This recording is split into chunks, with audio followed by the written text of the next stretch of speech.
Bettor Sports props and futures for tonight's action.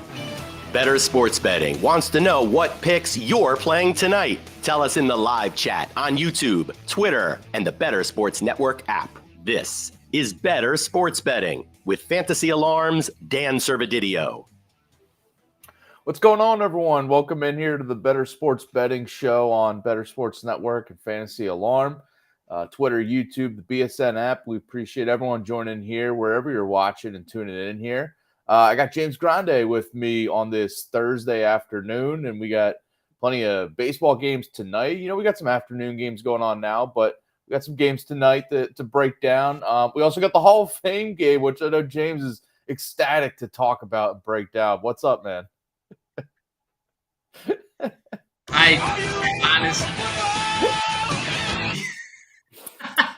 Football. Shout out to Adam. Yeah, football's totally back. It's all the way back. It starts tonight. Yeah, it's here. It's the regular season. It's here. All the starters are playing tonight. I just can't wait to watch. Okay. Yeah, I can't wait to watch Zach Wilson. Shred it up out there. No, I mean, look, look, baseball is a drag, but like, it's a good drag. Like, it's getting to the most fun part of the season. Trade deadline has now passed, and now there's, who are real, who are fake. And I think, the prop game is going to be fun, a lot of fun from here on out. Yeah. Preseason football, Servo, like it is what it is, right? Like, you see the second, the third, the people trying to make the team, and salute to all of them. They're all amazing athletes and they all deserve the shine, but it's just not up my alley personally. So I salute to everyone that is trying to make an NFL team, as Adam flashes, is football back? I guess that's a great question here on this Thursday, Servo, and thanks for having me, of course.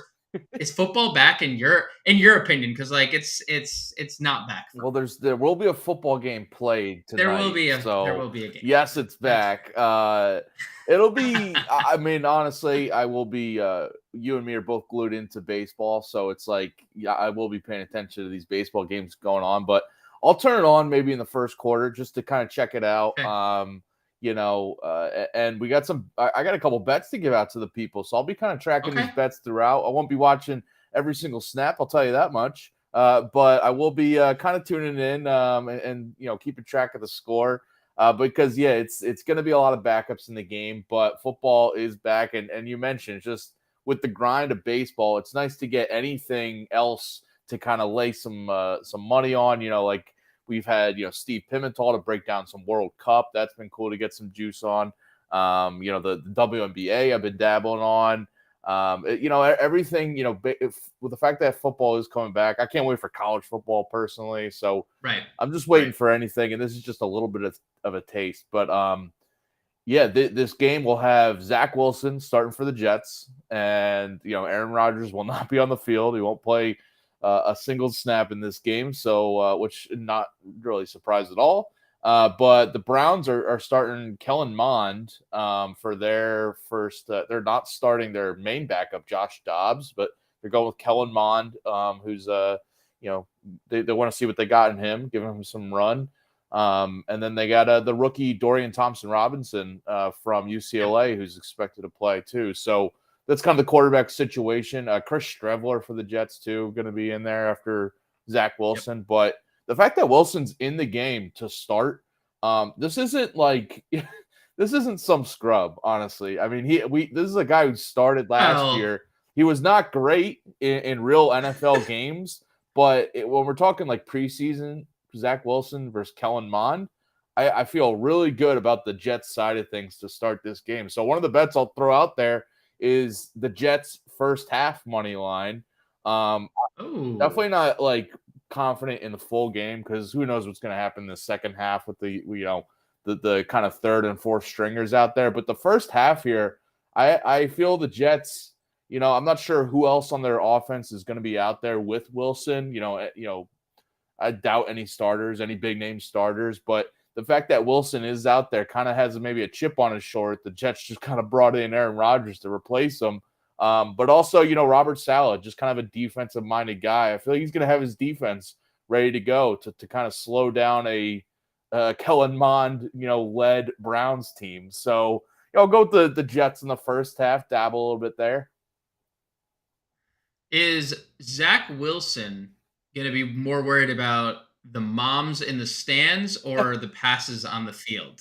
What do you think? I don't know what kind 50-50, 50-50, or... Yeah. I mean, this is what, Canton, Ohio. I don't know what the moms will be like in Canton, Ohio. So, no disrespect to everybody in Canton, but that is if this great. game was in LA, maybe I'd feel a bit differently. True. It'd be more like 70-30 the mom situation than the football. I agree. Maybe this, you know what, Servo? Great point. No distractions and for I him. see no distractions, and I see 67.5 pass yards is the prop set for Zach Wilson. Because the distractions are less here in Canton, Ohio, or presumably, again, no disrespect to Canton, Ohio mom's team, but I'll go over if we need to find out like how many series he's going to play, because I bet you Streveler plays a lot tonight, and I bet you Dorian Thompson-Robinson for Cleveland probably plays a lot. I see his rushing yard prop pretty high. I know he has that infamous hurdle in college where he's a quarterback and he's jumping over people, which is insane. Dude, he's gonna. What is his rushing yards prop? 27.5. I would look to the over on that, honestly. He's a guy that in college, he did it a lot at UCLA. He just, when things broke down and his first or second read wasn't there, he was looking to run because he knew he could get 5 to 10 yards with his legs. And like you said, hurdle guys, juke guys. And in this kind of preseason atmosphere, I feel like he's going to want to kind of show out and, prove that he can make this Browns roster as a backup. So, yeah, I'd look to the over there. Okay. That'd be interesting. Yeah. By the way, over on Fantasy Alarm, we have a Prize Picks video out right now for free if you want to go check it out. John and Pemba broke down some of his favorite props. I think he has Zach Wilson passing yards there. I think one of his props was. So I think he's also got David Bell for the Browns, prop there. So go check out that video for some more picks. Another pick I'll throw out here, so you can get your take on this one. I like the over in this game, over 33.5. It's it's minus 110 both ways to the over under. I just have a good vibe that this game will be just, the 33.5 just seems really low. Obviously it's preseason. We have the backups in there, but when you're talking about this backups versus backup situation, I think the offense is going to have the upper hand on both sides.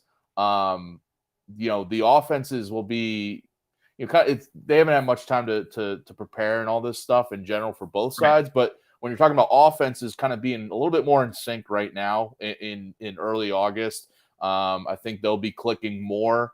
Whereas the defenses, you kind of have guys that it might be a little undisciplined and kind of flying around trying to make plays, and maybe a couple, touchdowns break off, long touchdowns break off. I could see that happening. And kind of looking at some trends, by the way, I dug into this. Under Robert Saleh, the last 2 years as the head coach for the Jets, 5-1 to the over in his 6 preseason games. And his teams are averaging 24 points per game. And Kevin Stefanski with the Browns, 3-0 to the over last year in the preseason. And his offenses are averaging 20 points per game over the last 2 years. So, I just think both offenses are gonna be having the upper hand here. You mentioned with Dorian Thompson-Robinson and Kellen Mond too for the Browns. These guys are mobile quarterbacks. I feel like they're gonna kind of just be making plays with their legs, keep defenses up on their toes. And Zach Wilson starting for the Jets, I think will help the scoring to start at least in the first half because he is the best quarterback talent we have in this game, and he is better than, depending on how much he plays, but he's better than your normal backup, I think, at this point, because the guy did start, right? It was a former top pick.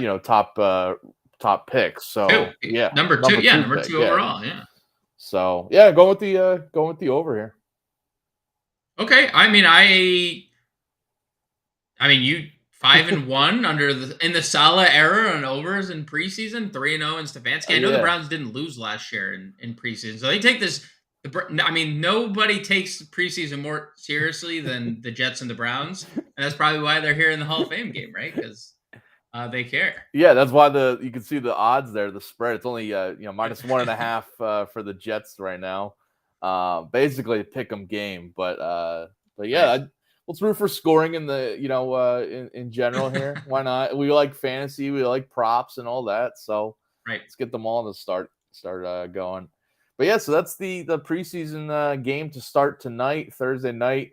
We got this is the only game, obviously, as people know, for now. But we have more games coming up next week, and I think we'll probably dive into some bets here and there. But I Sure. don't think the Hall of Fame game is going to be, changing our perspective on much. So, just take it, have fun with it, and Right. enjoy. All right, let's just flip gears to baseball right now because we got I mentioned some afternoon games going on today, but still a decent slate tonight. Enough games to break down. So what's your top pick for tonight, Thursday night? Yeah, so top pick tonight, I'm going Christian Yelich over 1.5 hits plus runs plus RBIs. It's -140 over on DraftKings Sportsbook.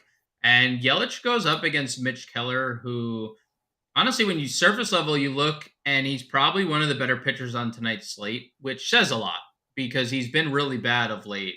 And where he has been specifically bad has been against left-handed bats. And I mean like bad. Over his last 30 days against lefties, it's almost a 75 plate appearance sample. Lefties have a 375 ISO, a 447 WOBA, and a 50% hard hit rate. And over that same span, Yelich has almost a 300 ISO, a 424 WOBA, and he's like day by day looking more like the MVP caliber player that we had a few years ago. I mean, just looking at his numbers since the break, he's hitting 307 since the All-Star break with a 942 OPS. In July, that OPS jumped up over 1,000 with a 293 ISO, just showing that the power is even back for Yelich. So I think Keller's recent struggles mixed in with Yelich's, you know, first off, he's leading off this game. So on base for a plethora of guys behind him who are Yeah. coming into their own. William Contreras, they traded for Carlos Santana. Willie Adames has been a little better lately. The call up of Sal Frelick. So it's a better Milwaukee lineup than it was. So I love the over for Yelich here on 1.5 hits, runs, and RBIs. Yeah, you mentioned the lineup change. I think is also made me feel a little bit better about Yelich's props in this situation and just going forward in general because Right. this lineup was starting to turn into Yelich and not much else, kind of being a consistent hitter and consistent performer there. But yeah, Santana is the lineup out for tonight? Did you say? No, nothing yet. Okay. And I think it's because actually it is out Okay. as of 4 minutes ago. Sal Frelick is in the lineup. I know that was a concern. He left yesterday's game. He's hitting fifth. Mark Canha, new addition for the Mets, hitting sixth tonight. Okay. So deeper lineup behind Yelich, which is normal Contreras, Santana, Adames, Frelick, Canha. So pretty good 2 through 6 hitting behind Yeah, him. Santana hitting third is interesting. All right. So yeah, that's a good call on that one. I do have a pick on this game. We might disagree a little bit. I'll just throw it out now because we are on the game. I like the Pirates in the first 5 on the run line. So to either be tied or winning, plus a half run on the run line, -150 on DraftKings. I just, I look at these two teams and I know you were just kind of going through Keller, but Keller versus Adrian Hauser is just kind of like a wash for me in terms of It's too bad. it's not great. They've both been very up and down. Like both have the potential to go for 6 strong innings or to blow up and allow 4 or 5 runs. So I think like that part of it is just kind of a wash. But then I was diving into it, and the Pirates over the last 2 weeks they have they're in the top 10 offense against right-handed pitching. 332 WOBA and 228 ISO. And the Brewers over the last 2 weeks are kind of in the bottom tier, 302 WOBA, weak ISO. I know, that the additions of Santana and Mark Canha will definitely help this offense, to be more balanced. And Santana being a switch hitter is key for them, I think. I just, I kind of feel better about the Pirates in general right now. I know, and coming in, the Milwaukee's 3-7 over their last 10 games too. So just kind of struggling a little bit, but I just think this pitching matchup kind of makes, I feel like it should be even. So if if they're tied early on in the first 5, I'll be good with it. But I think the Pirates, just a little value on them to, maybe be even or better than the Brewers after the first frame. But the Brewers bullpen got a lot better with bringing in Andrew Chafin. So, I'm staying away from the full game money line. Yeah, and tough loss yesterday with Devin Williams getting torched in the ninth. Yeah. They blew a lead, and he's been one of the best closers in baseball. So to get to him is pretty solid but unlikely to happen again. I don't mind that. I think this game could go a lot of directions. I like runs scored in this game a lot. Including off Hauser, and I'll piggyback off that again. Yeah. I have the Brewers over 4.5 runs tonight, and I think that this is going to be a high scoring game. I would be willing to bet the over on the game total as well. I didn't go there, but it's 8.5, and the slight lean on the over. Yeah.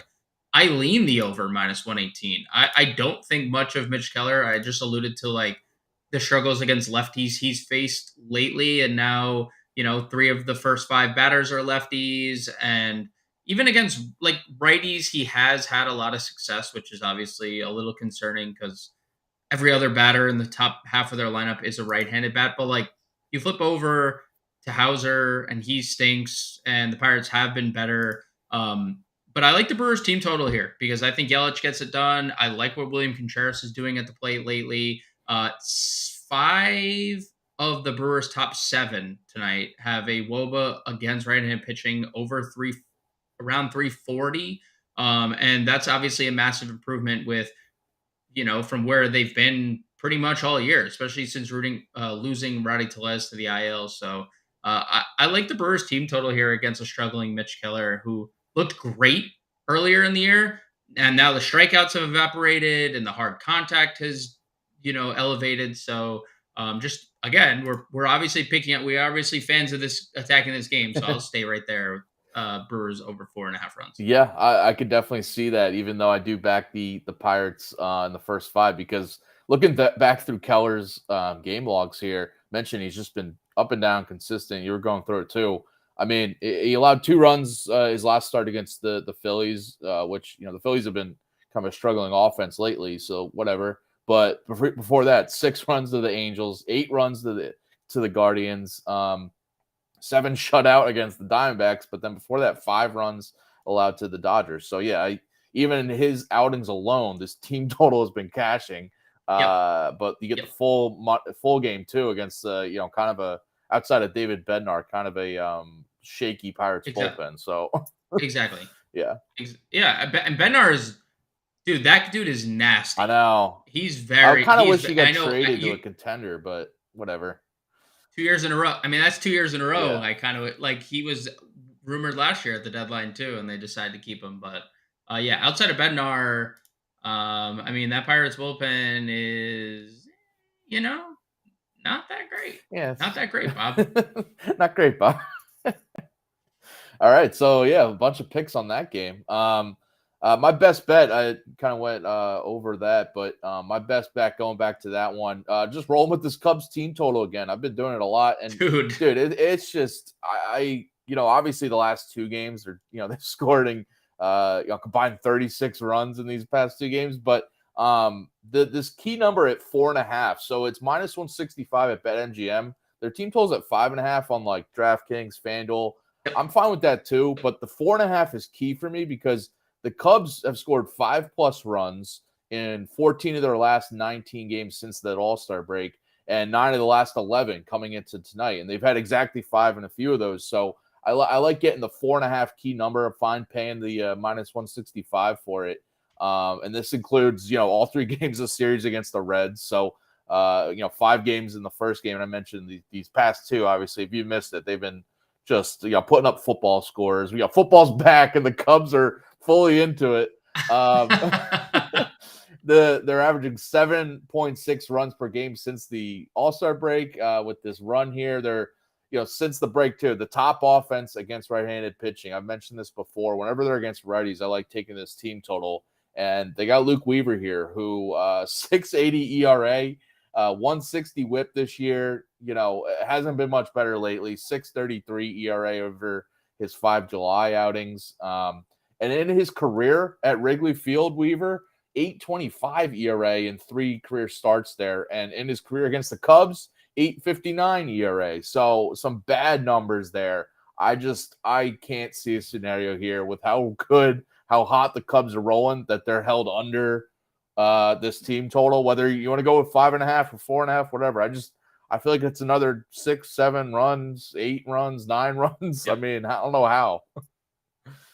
Yeah, I cannot believe you found it at 4.5 anywhere. That's a steal on your behalf because BetMGM, you can kind of go through levels. Like you can pay for tier. You can pay for 2.5, 3.5, 4.5. So okay, I like the 4.5 number. But you can get 5.5 at I think it's like -105 on DraftKings. That's fine too.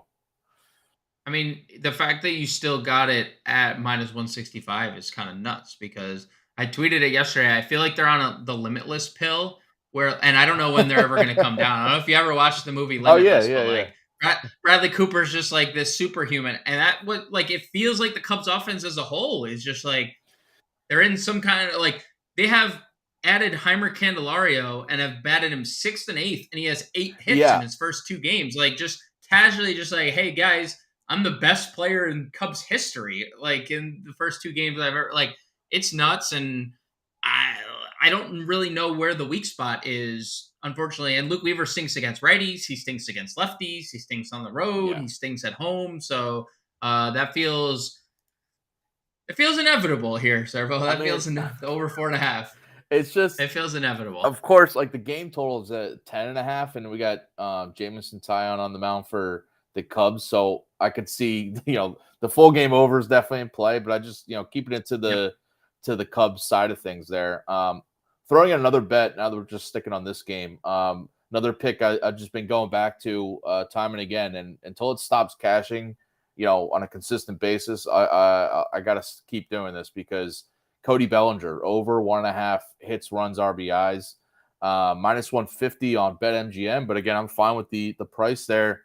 Bellinger now hitting 368 with a 1089 OPS since the All-Star break. He's been over 1.5 hits, runs, RBIs in 13 of his last 19 games since the break as well. So this guy's on a roll. He's a big reason. I mean, the whole Cubs lineup you mentioned is just kind of on fire right now, getting contributions from 1 through 9. But Bellinger hitting in that 4 spot is really good for this prop specifically because he's been able to get over this line, not just by RBIs, not just by runs, hits, usually in a combination of all of it. If he's not hitting a home run himself, but so I like this prop here. He's going to do go against Weaver. He's got better numbers this season against lefties, but his righty numbers are still he's hitting over 300, great OPS, so still feeling good about it.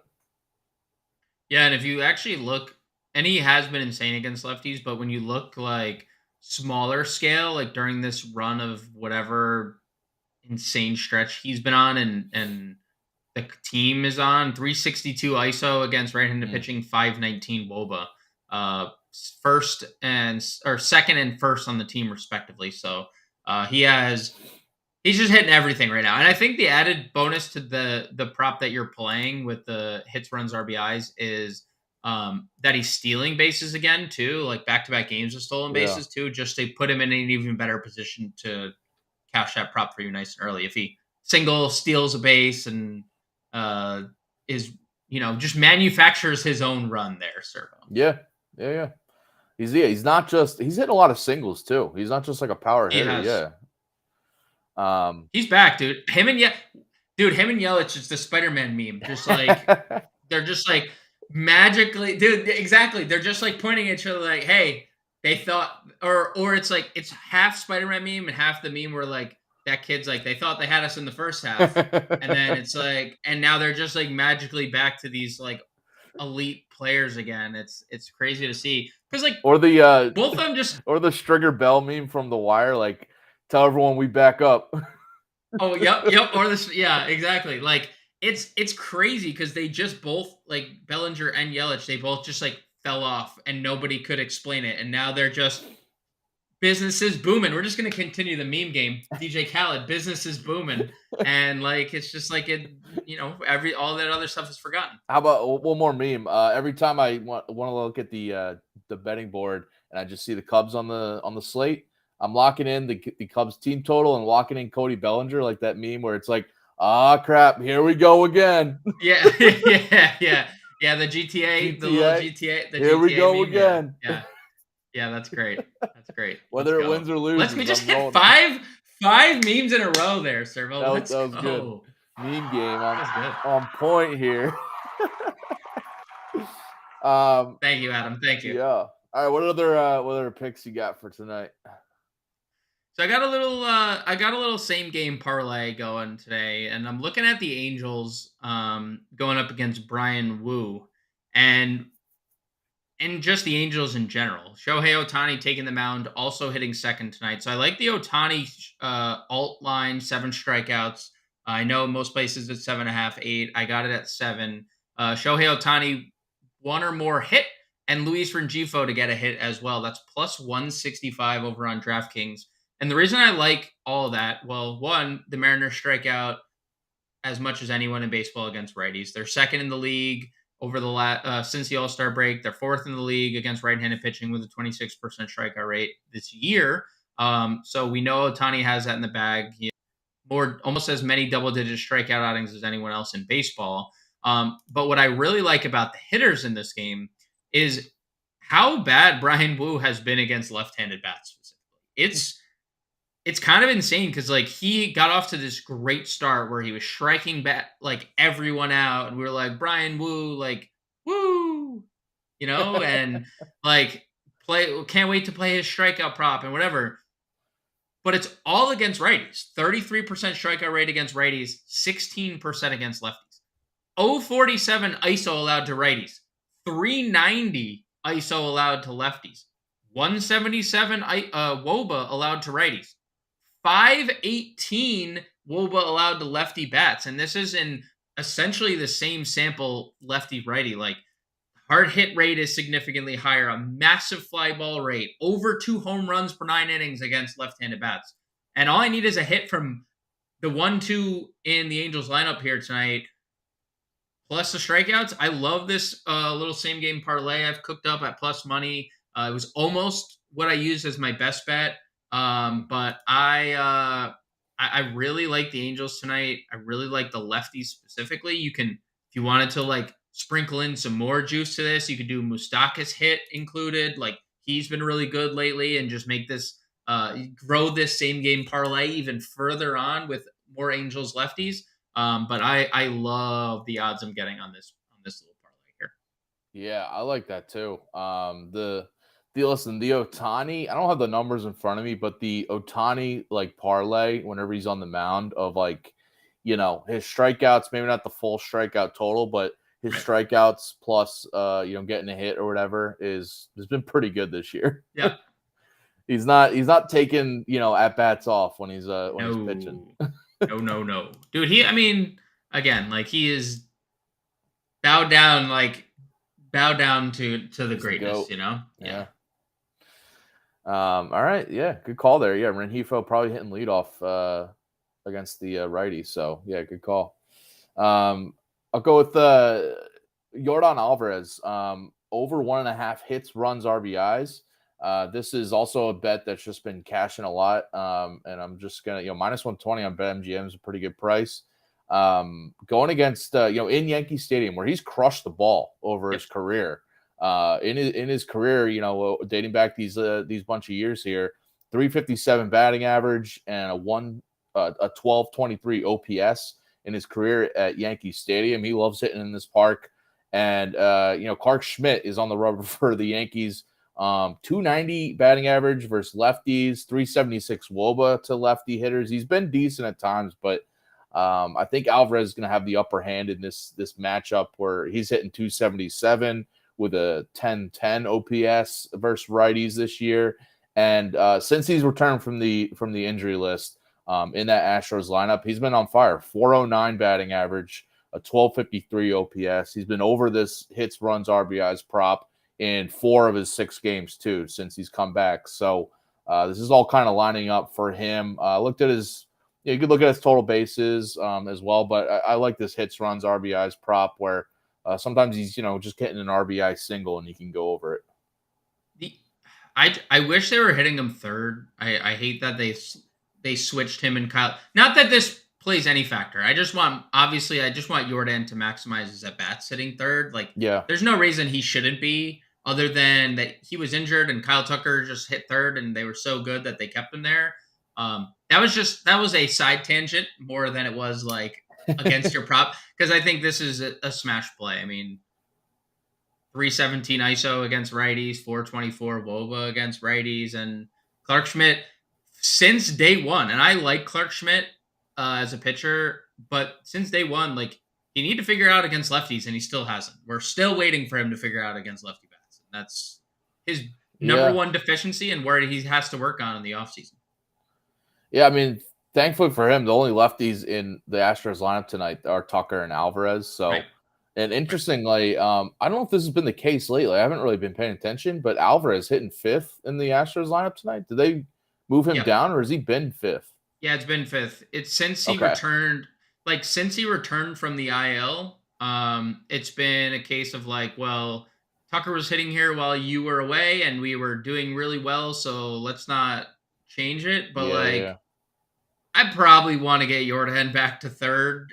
Like, and I get it because if their case is staggering, like lefty righty, then why is Jeremy Pena and Altuve hitting first and second? Just do like a second, or you could just do them Tucker and Alvarez second and fourth, right? Wouldn't that be more logical? I don't know. I think what they should do is one of Tucker or Alvarez second, and then move Pena down. I mean, Bregman third, and then have the other guy hit fourth, Tucker or Alvarez, and then maybe Abreu or, I mean, dude, Chas McCormick's been on fire. What do you do with Chaz? Dude, there's something in the water in Atlanta and Houston that they just develop people differently than everyone else. Like, Chas McCormick, just casually your 4th outfielder coming into the year, is as good as everyone else. It's like, he's been a stud, and he's hitting 7th. That's just unfair. That's just unfair. We got our daily dingers coming up, and I almost went with Chaz because I think he hit 2 homers yesterday. It's just like the guy is just coming out firing, especially in this second half since the All-Star break. So yeah, I guess they want to kind of, the reason maybe he's hitting better is because he's down in the lineup. So maybe you want to kind of keep that going, which I get.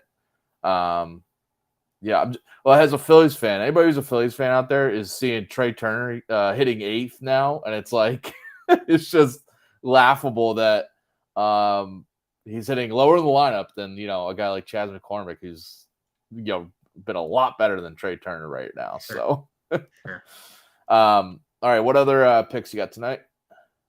All right.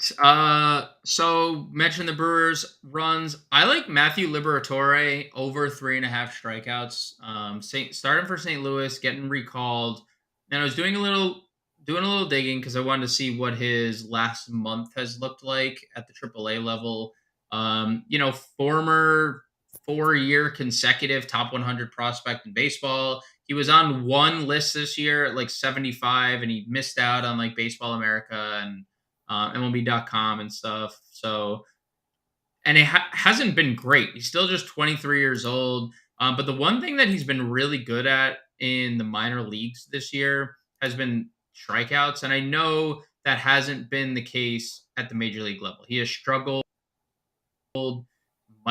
He got shelled against the Yankees and then followed up getting shelled against Miami. Minnesota is just not a team that I fear when it comes to facing lefties. They're bottom 10 in OPS. They're bottom 10 in WOBA. and they have a massive strikeout rate, which has been the case all year long against left-handed pitching. Liberatore, last time we saw him, threw 88 pitches in his final start at AAA, so he's been worked back up to a starter workload. And again, 73 strikeouts in 58 innings. I think we're going to get a really good performance out of him tonight. And I'm going to go over 3.5 strikeouts. I think he gets back to where I mean, again, the Cardinals he was a former first round draft pick that not of them, but acquired in a deal. And like, they didn't sell necessarily at the deadline, I think, as much as people expected them to. They did sell some pieces, but what is the downside to seeing what you have with Liberatore the rest of this season? So I think he gets a little vote of confidence for the rest of the year that like his job is secured just based on they did trade Jordan Montgomery, so there was a obvious available rotation spot. So I like Matthew Liberatore to go over 3.5 strikeouts. Yeah, well, to your point, yeah. So they trade away Montgomery and Jack Flaherty, right? And Jack Flaherty, right? Yeah, but they're looking at guys like Matthew Liberatore. Who did they? Dakota Hudson started yesterday, moved into the rotation. But like just the fact that they're looking at these guys to give them, because they're not trying to win games, say give or take every day. So they're looking at maybe they have a little longer leash if Liberatore runs into any trouble, which kind of helps that strikeout prop where he's going to be maybe pitching into the 6th inning or 7th inning with more chances at strikeouts. And he's got the Twins lineup, which has been pretty good for strikeouts. So good call. I looked at the Cardinals money line as a possibility. It's plus 114 I'm looking at, but just because the Twins, like we were talking about this yesterday, me and Howard, how the Guardians kind of like punted right at the trade deadline, and it seems like they're just kind of handing the division to the Twins. But it's not like the Twins got better, added a lot of pieces. It was more just the Guardians, giving away some of their guys. So it's not like the Twins, added a bunch of pieces like some of these other teams at the deadline. I'm a Twins backer, so I have nothing bad to say about Minnesota. But I don't disagree with what you just said, that they are being handed the division more than they are going out winning. Exactly. Yeah. It was basically like, we don't need to make any trades. Okay. Right. All right. My last pick, we both got a couple more picks before we get to some home run predictions, but my last one is Julio Urias to record a win. It's even money, basically even money, minus 110 on DraftKings, which is, I think, saying something because you don't. It's rare that we see a pitcher to get a win at this kind of odds, but I still like it because the Dodgers are, what's their updated, minus 305 favorites on the money line against the A's here, so we can kind of pencil them in to win overall. And I just think that Urias is going to have the lead, and he's going to help. The bullpen's going to kind of keep that lead for him throughout. He's, you look at Urias's home road splits, and it's very drastic. His road numbers are terrible, like an ERA in the 8s this year. But his home splits, and he's at home tonight, 5-1 record over 7 starts, a 2.47 ERA. An 0.85 whip as well. So he gets it done when he's at home, and he's got the A's offense that's been pretty bad against left-handed pitching all season. 298 WOBA season long in the split, and over the past month, a 300 WOBA against lefties. So I think that Urias is going to do his thing, and the Dodgers offense, top tier against lefties all season long. And they got JP Sears here, who's he's been decent at times, but I just think this Dodgers offense is going to keep it going. Like they have the first 2 games in this series against the A's. I think they're going to put up enough runs here.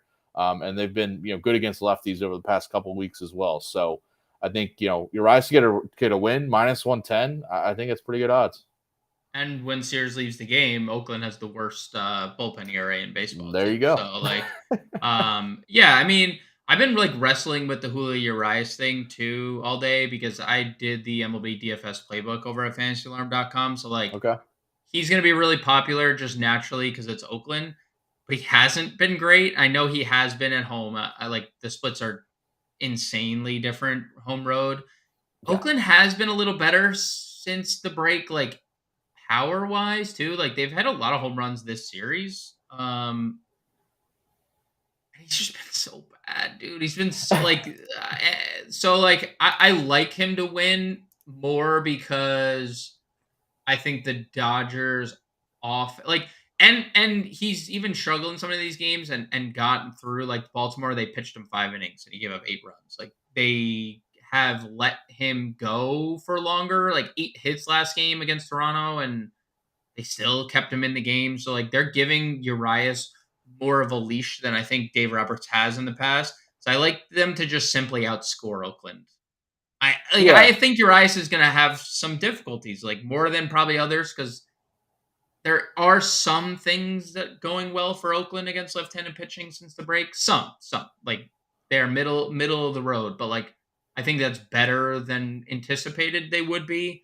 I like him to win, but I think this game could be a little tougher than maybe surface level for him would suggest. No, yeah, I totally get that. I mean, he has not been great consistently.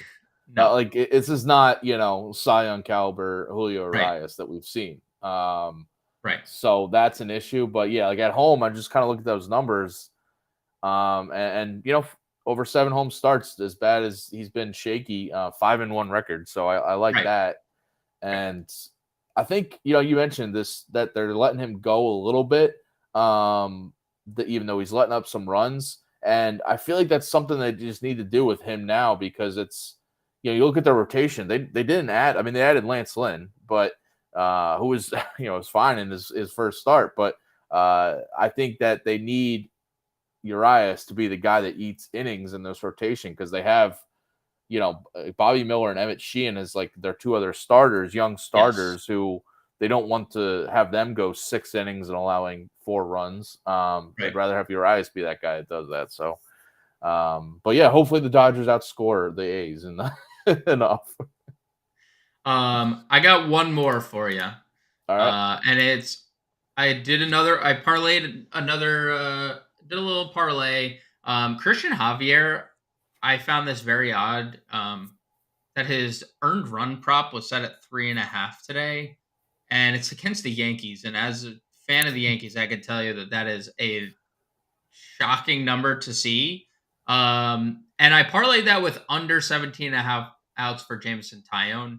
You can get that at plus odds, plus 161. So I'm expecting Taillon to finish under 6 innings, and Javier to allow less than 3.5 earned runs, which, he struggled going into the break. And there was a time that there's all right, we're going to shut him down before the break. So they did that. And since coming back from the break, he has now looked more like himself. He's gone under 3.5 earned runs in all 3 starts since the All-Star break. Oakland was a matchup in there, but Tampa Bay and the Angels, 2 teams that could potentially be in the playoffs. The strikeouts, something that evaded Christian Javier earlier in the year, 5+ in all 3 starts. And you look at things like, it's crazy on the surface to see 3.5 runs when you look at what the Yankees have done. Like, just looking at it since the All-Star break, 25th in OPS, 24th in WOBA, 27th in ISO against right-handed pitching, and they have nearly a 25% strikeout rate. And I understand they had a good night offensively last night, and I understand that came against a really good pitcher in Shane McClanahan and stuff. And the Aaron Judge factor is obviously something that we have to consider, but the Yankees have just been better against lefties in general this year. We saw a Volpe home run against lefty last night. He's been great against lefties. Same thing can be said about Giancarlo Stanton. And now they're facing a righty that, oh, by the way, threw a combined no-hitter last year in Yankee Stadium with 13 strikeouts. So, has history pitching in this park. The Yankees offense has not been good, and we're getting the version of Christian Javier I think everyone expected him to be. So under 3.5 earned runs there. And the other side of the parlay was the Jameson Taillon fact. And I just worry about him here with the amount of lefties that the Reds have in their lineup tonight. De La Cruz, Friedel, Fraley, Votto, Benson all have a ton of thump. All of them have 360 WOBA against right-handed pitching this year, 360 or better. All of them have a 190 ISO or better against lefties this year. And the two things that the one thing that Jameson Taillon has struggled with is lefty bats specifically. 274 ISO allowed, 399 WOBA, massive fly ball rate, massive hard hit rate. So I don't think he's long for this game. You mentioned the over in this game. I think the over is incredibly live. I don't think it's a coincidence that it opened at 10 and it's moved to 10.5 either. Because and that's not just because the Cubs are on the slate. I mean, it might just be because the Cubs are on the slate in general. Like, the Cubs have been awesome. I know Taillon has been better of late. I will grant him that.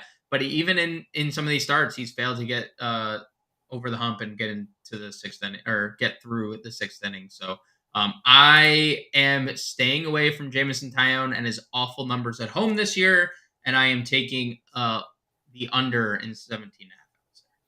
Yeah, the Taillon one is like you were talking about that. The over is why I considered the over too. You know, kind of just stuck to the Cubs team total, but I could see the runs putting up a lot of runs. I mean, listen, the last 3 games against this Cubs team, where we've seen the Cubs, put up 16 and 20 runs in the last 2. The Reds have put up 6, 9, and 6 in in these last 3 games. So it's not like they're not scoring runs. They're not. Kind of like the Cubs previously, but the Reds have been scoring runs, but it's just maybe they're not winning every game. But yeah, I think that's before that, by the way, kind of looking through, they scored 9, they scored last 3 games, last chunk of games, their runs scored 6, 9, 6, 9, 2, 6. So like this is going back a little bit. They're scoring runs here. They started out after the All-Star break a little bit slow, but they picked it back up. So, yeah, good call on that one. And by the way, the Christian Javier one, I was just kind of looking through. It's really interesting that you mentioned it's like weird to see his earned runs at 3.5. And I like that you put in a parlay because it is juiced to the under. Yeah, it's massively juiced. Yeah, but looking at some other pitcher props, Clark Schmidt is plus 150 to get the win in this game. Christian Javier is plus 275. Really weird. That feels like the respect to the home team more than anything else. Because again, like I was just confused by all the numbers.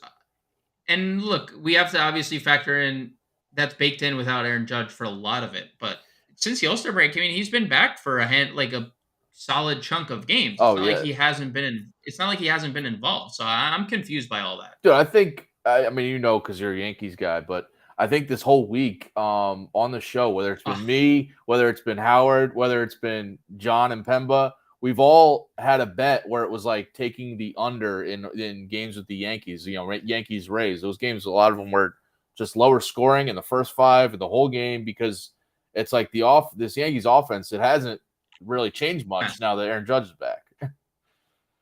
Other than yesterday, against a lefty, like they have been specifically decent against lefties. And Christian Javier, last I checked, throws from the right side, unless he Billy Wagnered himself, where he started as a righty or last night and tripped, and now he has to throw lefty.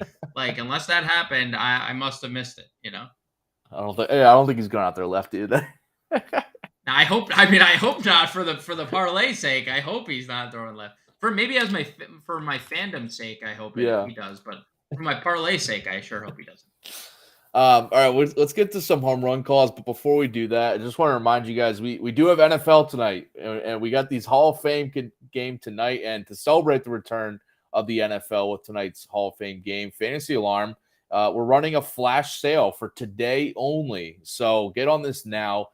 You can buy the 2023 Fantasy Football Draft Guide using promo code ITSBACK. That's ITSBACK. You can get it for half price right now. If you grab the draft guide right now, 50% off today when you use that promo code ITSBACK at checkout. If you haven't already gotten the draft guide for free with the All Pro subscription, you can get it right now 50% off that price of $26.99. The draft guide, living draft guide, if you haven't checked out or heard it, it's just updated every day all the way leading up to week 1 to help everyone with their drafts, rankings, everything, updates, injury updates, everything going on through training camp, through preseason. So you want this now. You could start a free 7-day trial of All Pro subscription and get everything Fantasy Alarm has to offer. All our DFS playbooks and advice, the best bets over for tonight's slate, everything but this draft guide for free. Get free access with the All Pro subscription. So you get the draft guide half off or get the All Pro sub and get the draft guide for free with the 7-day free trial. To go to fantasyalarm.com/draft right now. And you can use that promo code It's Back for that half off draft guide promo. All right, let's go to some daily dingers for tonight's slate. And that baby is gone. Now that's a dinger. All right, who you got going deep tonight, James? So I'm gonna go. I had a different pick, and I was looking through it. I'm like, We're gonna go back to the Cubs game. We're gonna go Christopher Morel, plus 370 over at DraftKings Sportsbook, and we've talked about it a lot. Luke Weaver struggles against righties. He struggles against lefties, but he has been significantly worse against righties this year. 295 ISO allowed, 422 WOBA, and Christopher Morel leads the Cubs in isolated power at 282, leads the Cubs with a WOBA of 406 against right-handed pitching. And he's hits in 10 straight games. We're starting to see the power stroke back. And I don't know if you saw this weird stat, but he's one of 4 players in history to homer from every position in the lineup over a course of a season. Oh, wow. Which he did last night. So he's back. He hit second. I don't think we have a Cubs lineup yet. He's hitting 6th tonight. Okay. We just got the lineup. So back to hitting 6th behind Swanson and behind Bellinger. I think with how well that those two are hitting, Swanson hitting home runs like every night, Bellinger as good as he's been. We're going to see a lot of pitches to hit for Christopher Morel tonight, and he's going yard. I like that. Yeah, that'll help my my team total out and my Yes, my sure Bellinger will. prop. If Morel's hitting a home run to hit him in, I like that. You mentioned plus 370 on DraftKings. You got it at? Yep. Because Yep. I'm looking right now, it's plus 350 on DraftKings, so it's a little bit shorter now. They must have read our show notes here. Or they took your huge bet and they're like, oh, we got to shorten this prop now. Sure. Yeah, I considered a bunch of Cubs guys too. I like that call. My pick, I gave out the Yordan Alvarez hits, runs, RBIs, and I'm just going with his home runs, a home run prop tonight, plus 295 on DraftKings. He's been crushing it since the All-Star break, since he's returned, not since the All-Star break. But 2 homers in his 6 games back from injury, hitting 409, high OPS, and Clark Schmidt giving up a 290 batting average and high OPS as well to lefties. So, I like Yordan Alvarez. I looked at Kyle Tucker as well, but Kyle Tucker, I keep forgetting how much better he is against lefties than righties, like his numbers. But Alvarez has good numbers against right-handed pitching. So, and I mentioned he's crushing it in Yankee Stadium over the years. I'm sure you know that as a Yankee fan, but Alvarez loves the hit at Yankee Stadium.